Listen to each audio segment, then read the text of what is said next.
I'm gonna tell you about the coming of the judgment fairly well, fairly well. I'm gonna tell you about the coming of the judgment fairly well, fairly well. There's a better day a-coming fairly well, fairly well. There's a better day a-coming fairly well, fairly well. In that great getting up morning fairly well, fairly well. In that great getting up morning fairly well, fairly well. When you see the lightning flashing fairly well, fairly well. When you hear the thunder crashing fairly well, fairly well. When you see the stars a-falling fairly well, fairly well. When you hear the chariot calling fairly well, fairly well.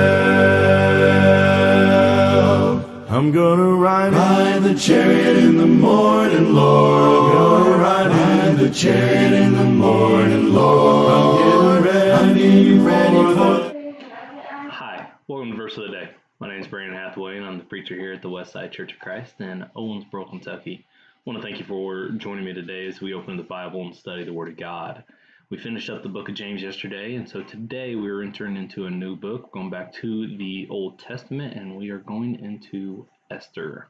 Esther chapter 1, and looking at verse 15 and verse 19. Esther 1, verse 15 and 19. And so the king at this time is just having a grand old time, showing off all his riches, and then he does that, I think he said 180 days. And then for 7 days, he ends up throwing a feast. And then while he is drunk with wine, he demands and calls for the queen to come with her crown on her head so that he can show her off. And again, it was because she was beautiful, but it was more that he was probably drunk and he was trying to just show all his riches and continuously show his pride. And so here we have in verse 15, it says, and the queen decided not to go. Now, it doesn't specifically tell us why she didn't come, but it does tell us that, again, he was drunk. It does tell us that she was also having a feast for the women. And so she might have been busy herself, but also might not want to deal with the drunken king. Either way, this is the consequences to what took place. It says, "What shall we do to the queen Vashti according to the law? Because she did not obey the command of the king, Ahasuerus brought to her by the eunuchs." And remember, the only thing that was told for her to do that she didn't do was come and present herself before the king. The king had called her to come to him. And of course, wear the crown, probably had to dress up to look all royal, but to be shown off. And they feel like there was a need for a punishment here. Now, if you read the verses in between 15 and 9 through 19, goes further in detail that the men were actually caught up and worried that, other women would take the advice of the queen and not do as the husbands had told them to do. And that's as far as they're going with it.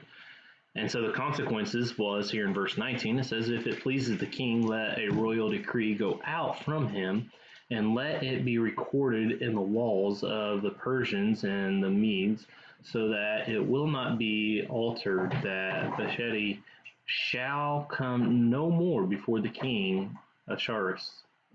And let the king give her a royal position to another who is better than she."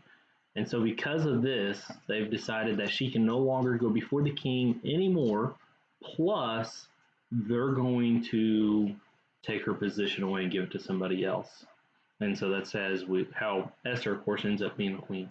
And so it's just, again, in this position of thinking what was the big deal, and they decided to blow it so largely out of proportion, right? That it was because the king was drunk. It was because the king's pride. It was because the king and the men looking to just take every opportunity that they could here and doing something about it.